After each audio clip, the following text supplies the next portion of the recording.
My husband had a second phone, a second apartment, a second life, with a woman named Claire and a daughter who just turned 4.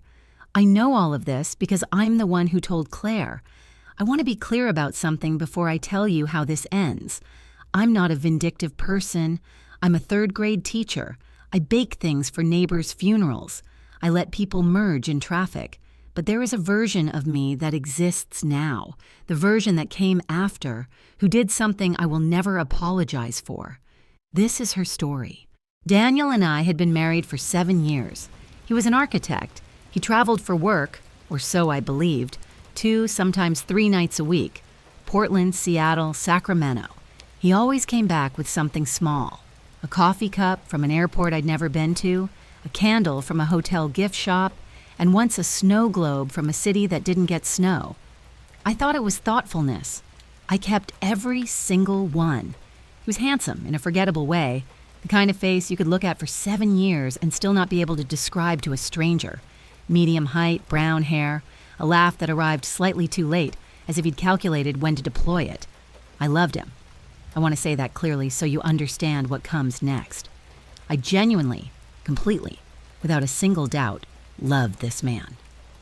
The second phone appeared on a Tuesday in March. He'd left it on the bathroom counter. Black, cracked on one corner, the kind of phone you buy prepaid at a gas station. He'd placed it face down. When I picked it up to move it, the screen lit up. A text from a contact listed simply as home. Lily asked when Daddy's coming back. I told her soon. Please be soon. I put the phone back face down, exactly as I'd found it. I walked to the kitchen. I made coffee.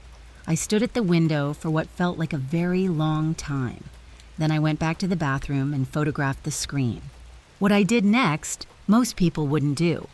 I didn't confront him. I didn't cry. I didn't call my mother or my best friend or anyone at all. I made a plan. And I want you to understand, the plan took 11 weeks. I became a different kind of wife for 11 weeks. Warmer, more attentive. I asked about his trips. I remembered the names of the clients he mentioned. I packed his bag sometimes, and when I did, I went through it first with the methodical precision that would have impressed the forensic detective I apparently should have been. I found receipts. A pediatrician's appointment card for a 4-year-old girl named Lily. A lease renewal for an apartment in a neighborhood 20 minutes away that I had driven past hundreds of times. A birthday card, unsigned, with a cartoon of a duck on the front, which said, "To the best dad in the world." I did not react to any of it. What I did instead was build a file.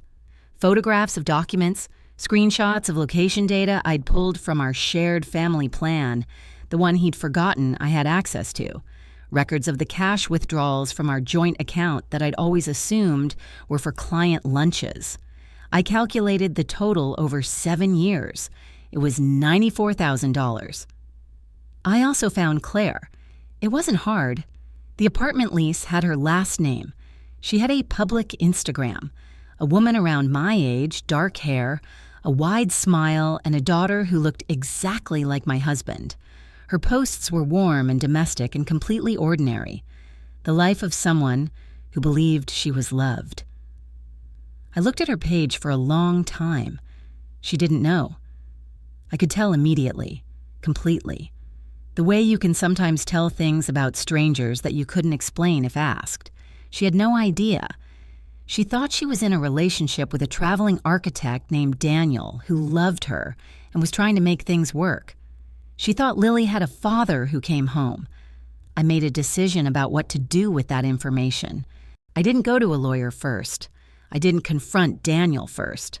The first thing I did, before anything else, was knock on Claire's door on a Wednesday afternoon while Daniel was at an actual client meeting that I had verified in a city 2 hours away, with 48 hours' notice.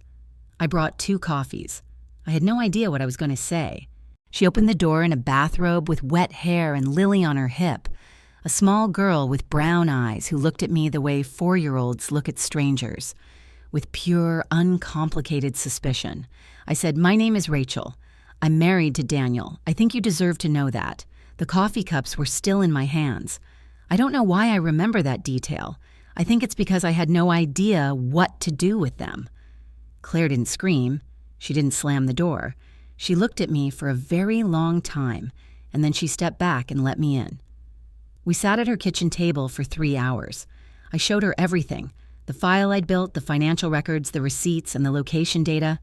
I showed her Lily's birthday card in a photograph. She showed me things, too. Messages, promises, and a ring he'd given her that wasn't an engagement ring, but one she'd worn like one. At some point, Lily fell asleep on the couch with the television on, and we sat in the kitchen in the quiet and talked about a man neither of us actually knew. Before I left, Claire asked me what I was going to do. I told her I was going to do 2 things. First, I was going to a lawyer in the morning to file for divorce and the recovery of $94,000 in marital assets. Second, I was going to wait until Daniel came home that night, sit down at the dinner table and tell him, calmly, quietly, without raising my voice, exactly what I had found, exactly what I had done, and exactly what was coming. Claire looked at me for a moment, then she said, "Can I watch?" I said, "I'll call you after." I did. Daniel came home at 7:14 p.m. I had made dinner, his favorite, the chicken dish with the lemon sauce that takes 2 hours. The table was set. I was wearing the dress he'd told me once was his favorite. He walked in, smiled, and said it smelled incredible. I let him sit down. I poured him wine. I waited until he'd taken the first bite. Then I put the file on the table between us. I said, "I know everything. I've known for 11 weeks. The lawyer has everything, and Claire says hello." He didn't deny it. That surprised me, actually. I had prepared for denial. I'd rehearsed responses to at least a dozen different lies. But he just looked at the file, then he looked at me, and something in his face, the calculation I'd lived next to for 7 years, just went quiet, like a machine turning off. He asked if there was anything he could do. I told him, not anymore. The divorce was finalized 9 months later. I received the full $94,000, plus the house, plus legal fees. Daniel moved into an apartment in a building I have never driven past and do not intend to. Claire filed her own paperwork. We are not friends. It's more complicated than that. But we text sometimes. Lily drew me a picture last month of what she said was a lady with coffee. I have it on my refrigerator. I kept all the snow globes from the cities that didn't get snow. They're in a box in the garage. I haven't decided what to do with them yet. Maybe that's the part I'm still figuring out. If you've ever found out that the person you trusted most was living a completely different life, I want to hear it. Because the thing nobody tells you about discovering a lie that big is that it doesn't feel like betrayal. Not at first.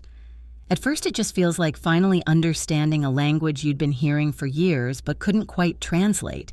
And then you get very, very quiet, and you make a plan. One more thing. A few weeks after the divorce was finalized, I was cleaning out his home office. Behind the bottom drawer, taped to the inside of the frame, I found a third phone. I don't know what's on it. It's sitting in a drawer in my kitchen right now, still charged somehow, still locked. I haven't decided if I want to know. Some doors, once open, don't close again. I think I've opened enough of them for 1 year.